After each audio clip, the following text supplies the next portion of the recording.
Heyo everybody, Haku here with my double review for One Piece anime episode 802 801 and 802. So yeah, time to discuss both. 801 I thought was pretty good. I mean, a little above average, just whatever.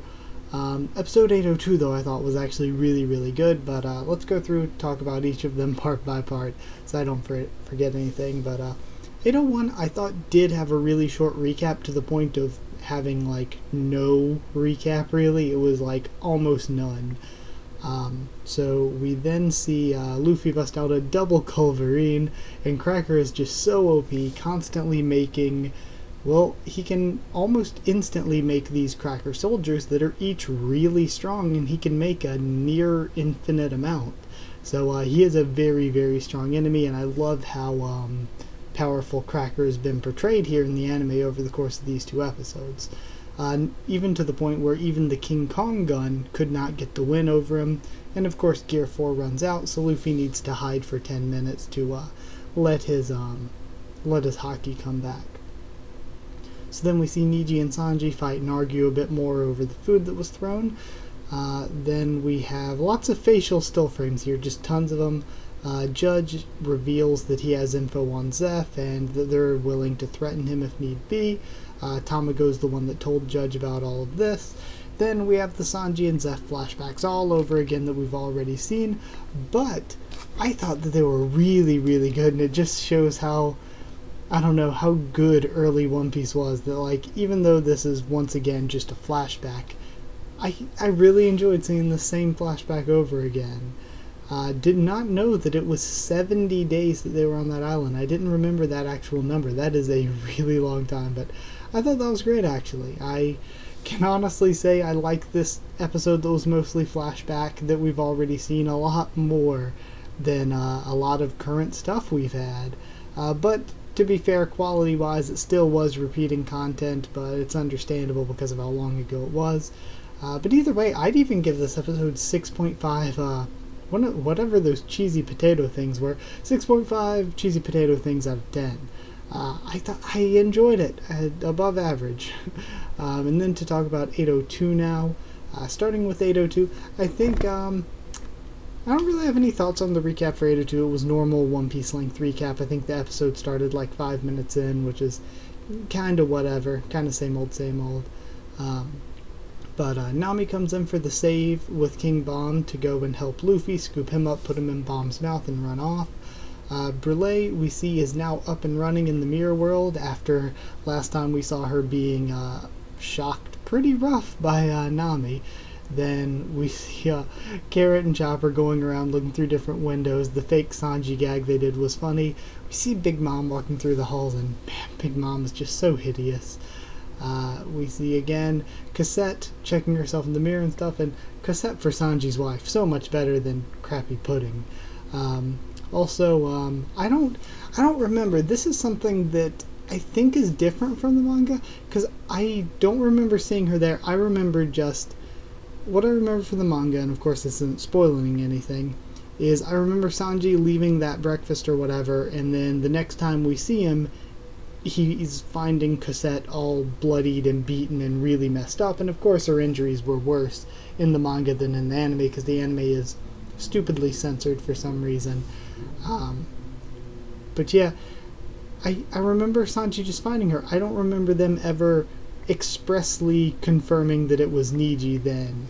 I remember Yonji, of course, showing up and saying, you know it was Niji, but I don't remember being shown that.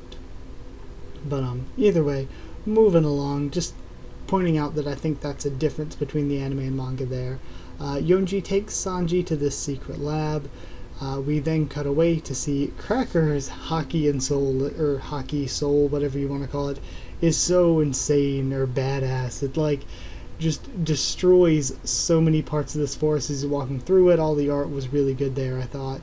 And he actually, when he catches up to them, slices off the top of King Bomb, which was awesome again. He's killing the homies just by being around them. I thought, again, building him up as a really good villain or enemy here.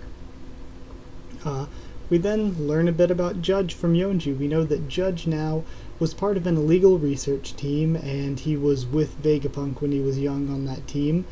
But they were researching bloodline elements, which seems to be this One Piece version of DNA, but it also kind of makes me think that it's going to be some sort of, not really scientific thing, but sort of magical thing like devil fruits or whatever. Even if it's science in the One Piece world, it's magic to us in the real world. But I think it's going to be something along the lines of what makes the Will of D important. Maybe it's going to have a lot of importance in why the Tenryu Bito try to keep their bloodlines pure or whatever.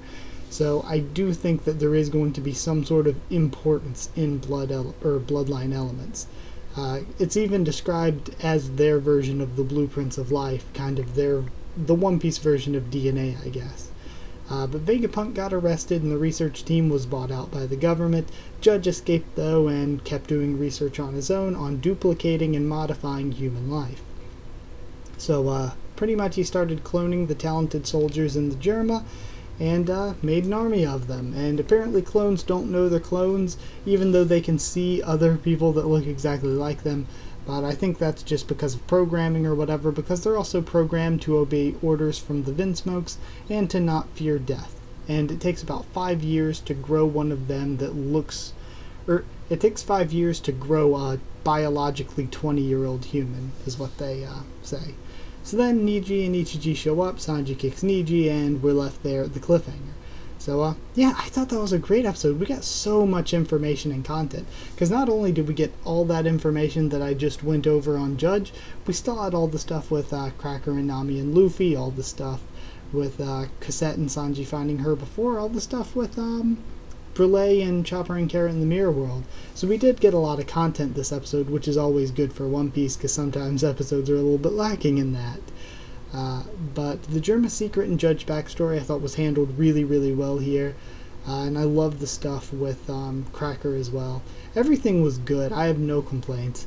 The only thing is I'm like, it doesn't have quite the quality for me to give it an 8.5, but I also didn't want to just give it an 8. I felt like it deserved more, so I finally decided on 8.25 bloodline, what were they? Bloodline elements. 8.25 bloodline elements out of 10.